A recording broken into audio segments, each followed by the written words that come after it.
Якутия-24 продолжает работу в прямом эфире. Это программа «Итоги дня», в студии Влад Давыдов. Здравствуйте, смотрите сегодня. Будущее за цифрой. В республике проходит межрегиональный форум. Лидеры цифрового развития. Участвует федеральный министр. Улучшение на 108 миллионов. В Нерингре начали работы по ремонту дорог в городе. Строим добро. С таким девизом социальные архитекторы всего за неделю создали оранжерею-читальню в доме-интернате для престарелых и инвалидов.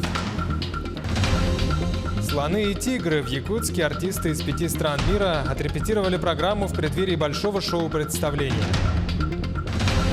Археологические находки рассказывают. Выставку под таким названием открыли в столице республики.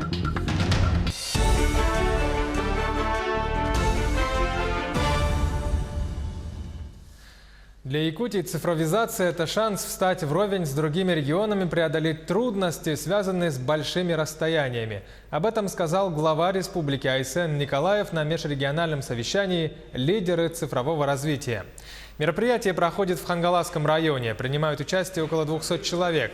По данным с 2012 года, когда интернет пришел в Якутию, проложено почти 8 тысяч километров волоконно-оптических линий связи. Это позволило обеспечить широкополосным доступом в интернет 80% всего населения республики. А к 2024 году этот показатель планируется довести до 85%, сообщил глава республики. Еще совсем недавно в сфере IT в республике работали около 100 человек, сейчас 1500. На Якутию приходится 70% экспорта IT-услуг Дальнего Востока. Слушайте, у вас замечательный регион по поводу... Вот министр в прошлом году у вас был, он приехал в восторге, что отдаленный регион, он не думал, что здесь до такой степени продвинутые и провайдеры, и IT-компании, и пользователи. Сейчас вот была презентация региона, в этом убедились все другие регионы, я уверен, что не завидуют, я вас уверяю, да? И настрой вашего главы республики, что нужно это развивать, что это основное сейчас направление развития для отдаленной республики, это просто впечатляет. Вот таким регионам хочется помогать, честное слово. В рамках цифрового форума якутским волонтерам благодарственные письма вручил министр цифрового развития России Константин Носков. Власти страны оценили работу ребят, которые помогли населению с переходом на цифровое вещание. Репортаж Анастасии Кобызевой.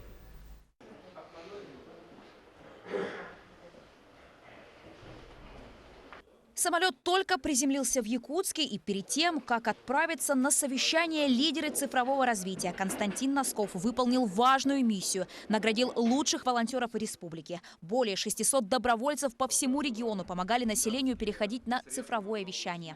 Десятки тысяч людей по всей стране, волонтеров, таких же, как вы, сделали все для того, чтобы для людей это прошло безболезненно.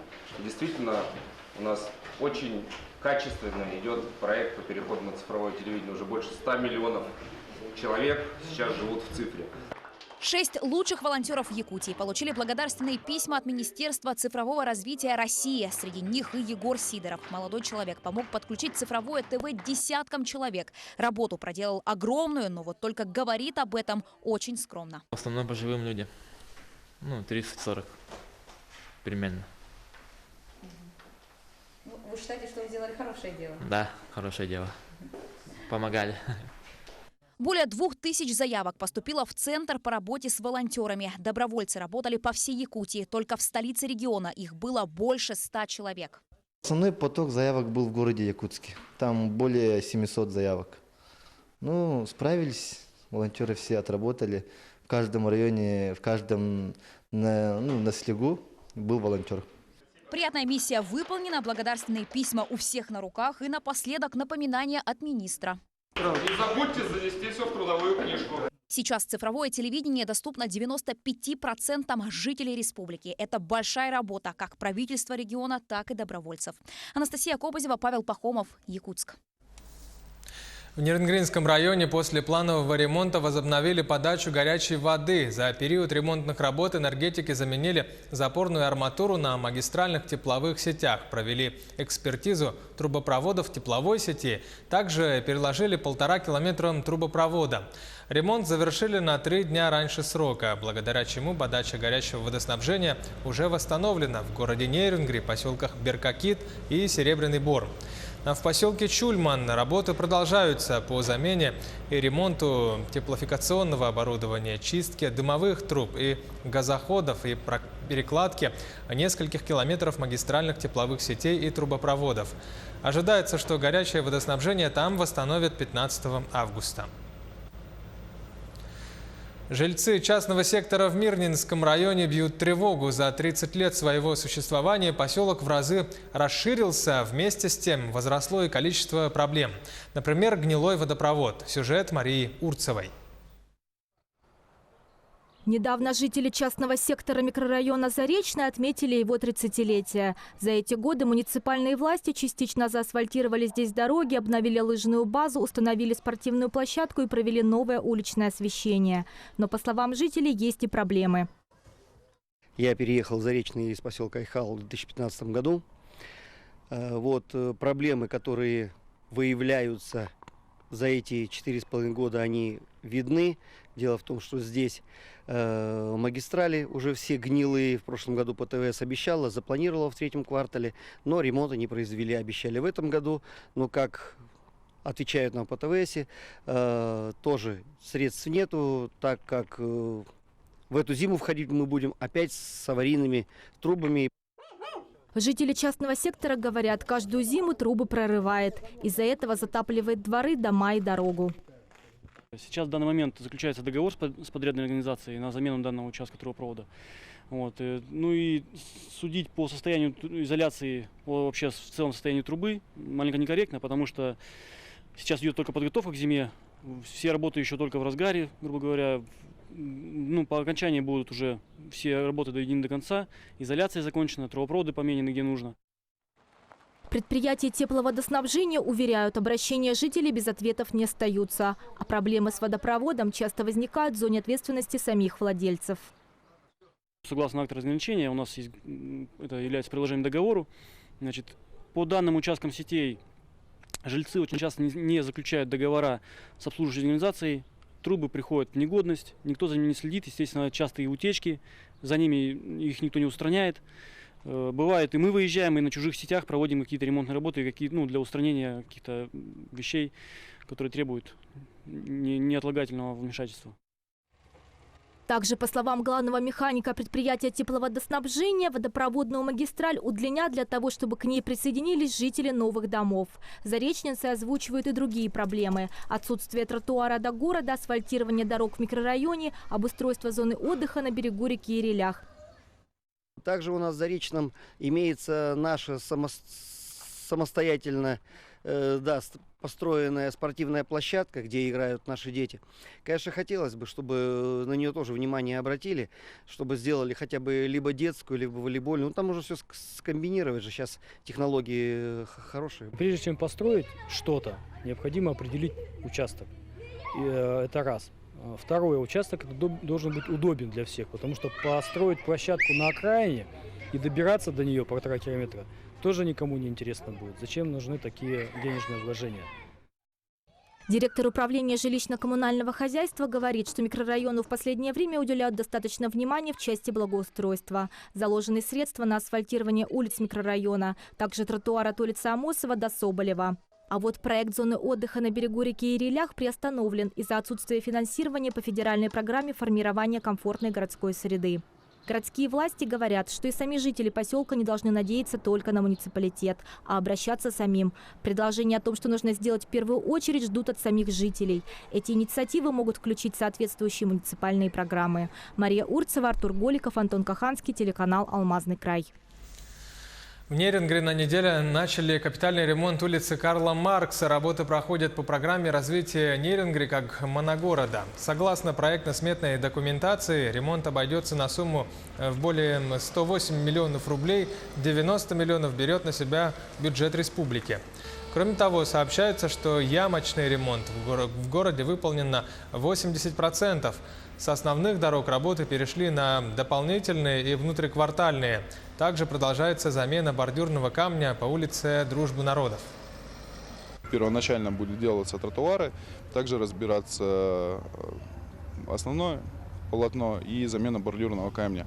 Поэтому будет Карла Маркса сужаться. Водителей просим отнестись с пониманием, чтобы не создавали помех при капитальном ремонте. И, пожалуйста, если вы ездите внутриквартальных проездах, то будьте немного аккуратнее, соблюдайте правила ПДД, не превышайте скорость.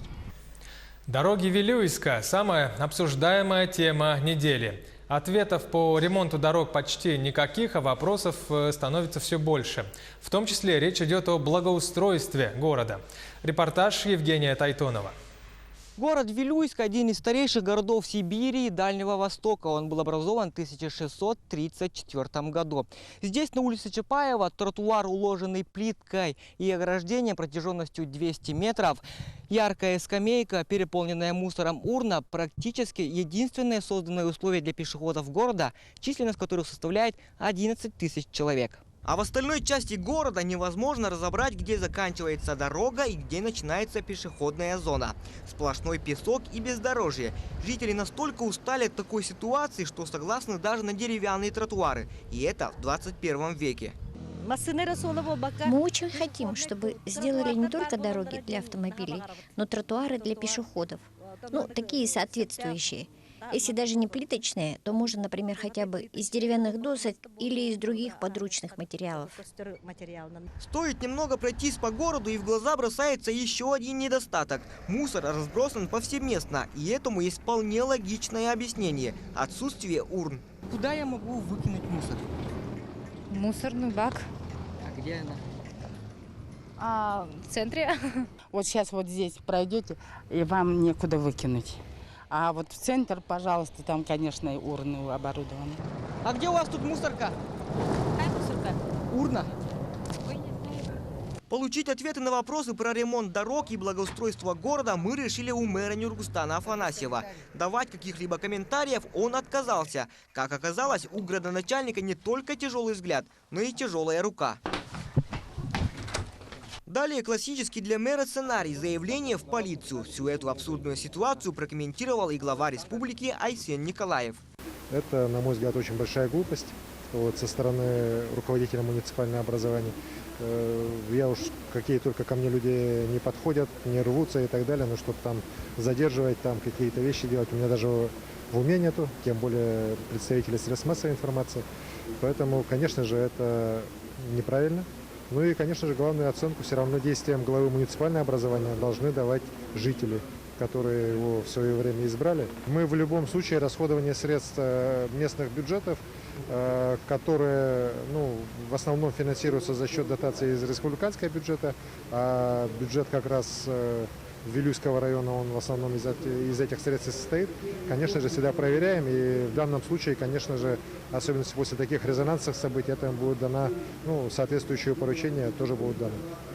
Следует напомнить, что статья 144 Уголовного кодекса Российской Федерации «Воспрепятствование законной профессиональной деятельности журналистов» предусматривает наказание в виде лишения свободы на срок до 6 лет. В свою очередь, согласно закону о СМИ, журналист в рамках своей профессиональной деятельности имеет право задавать любые вопросы в любое время любым людям, независимо от их статуса. Евгений Тайтонов, Джулустан Иннокентьев, Якутия, Вилюйск. Короткая пауза, вернемся через 1 минуту. Смотрите после рекламы.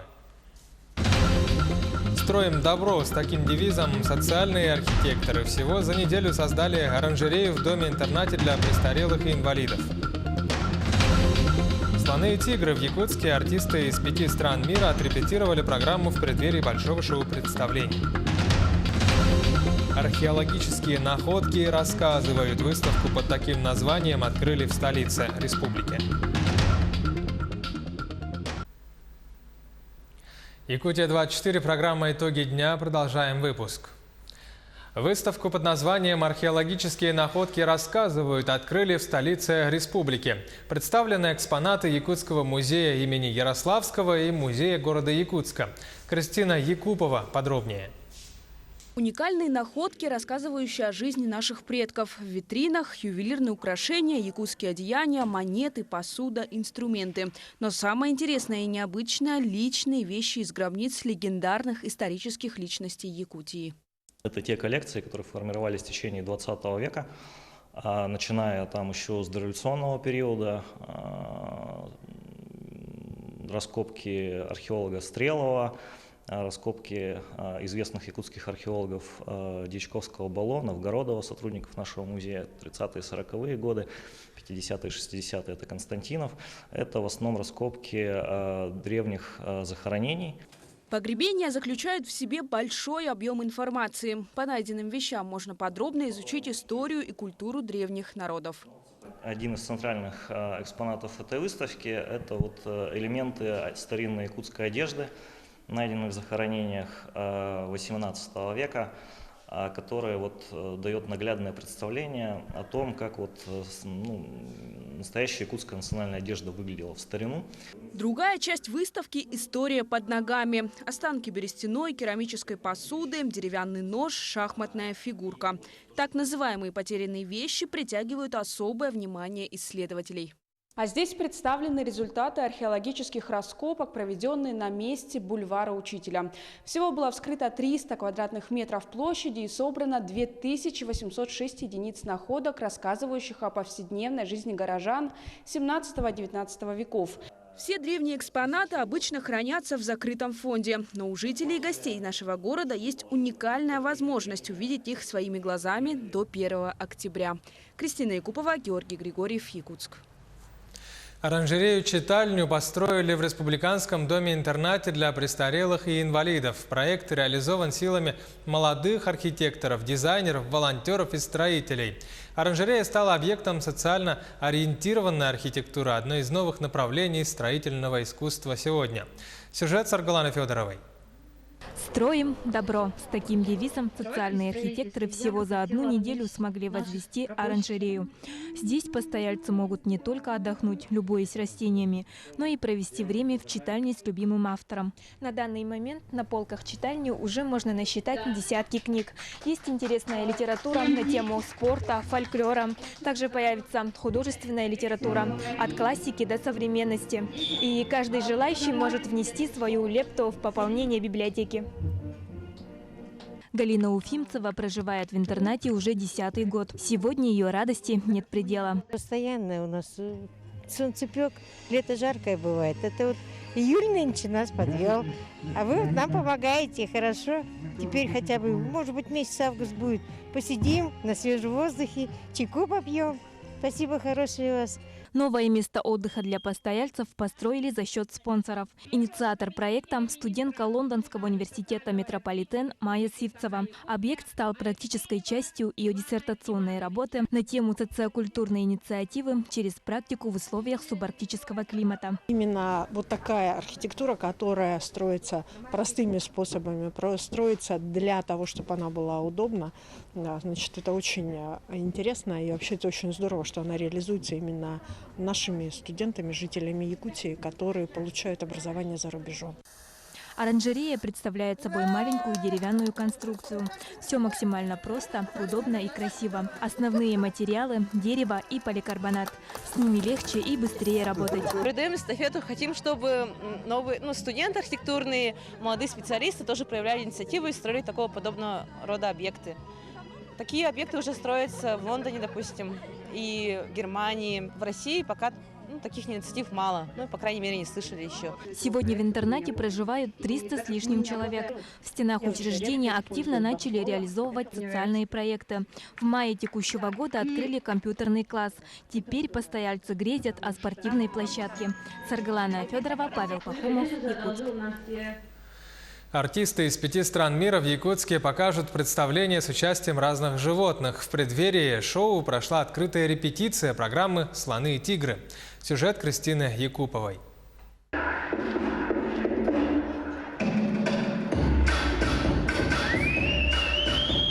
Добрый день, наши юные зрители! Впервые в России уникальный международный проект. Лучшие артисты, звезды итальянского цирка, экзотические животные, слоны и тигры. Яркие концертные костюмы, сценические эффекты и ослепительные улыбки артистов. На первый взгляд не скажешь, что это всего лишь репетиция.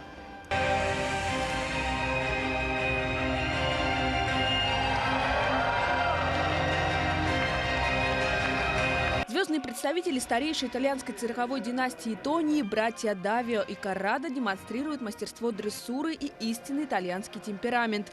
Давио в образе римского гладиатора и в компании 5 грациозных тигриц погружает в атмосферу Древнего Рима. А дрессура и клоунада Коррадо вызывают у зрителей восторг и умиление. 3-тонные балерины-слонихи легко кружатся в вальсе и держат баланс на передних ногах. Италия очень цирковая страна, очень. Но семья Тони, она работает уже 5 поколений в цирке. Очень замечательные артисты и очень хорошие люди. Наша программа всем нравится, в этом наш секрет.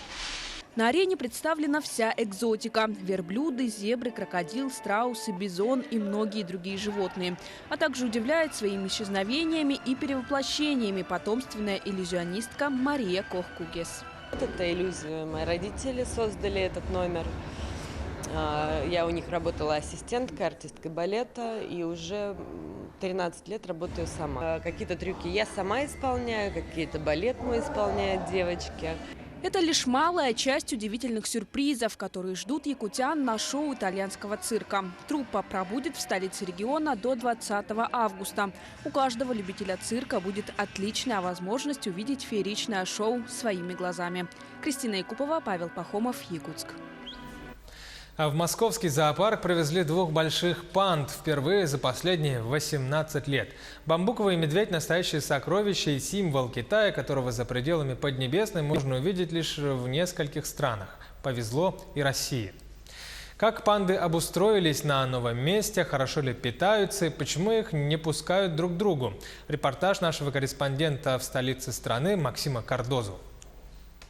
У этого малыша день расписан по минутам. Сначала дегустация сочного бамбука, потом игра с мячом и снова трапеза.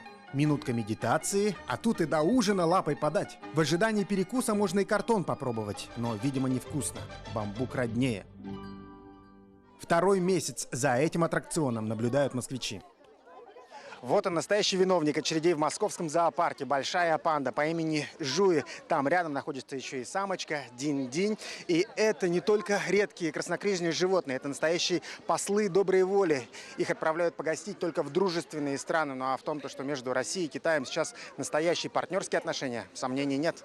Это хорошо видно даже на примере нашей республики. Якутия в этом году выступила в качестве региона-партнера на российско-китайском экспо в Харбине. И предприниматели из Поднебесной всерьез заинтересовались мамонтовой костью, дикоросами и северным туризмом. Но у вольера с пандами о бизнесе и политике никто и не вспоминает. Все внимание приковывают к себе эти медвежата. Нравятся панды? Да. А почему? Потому что они какие-то серые и белые.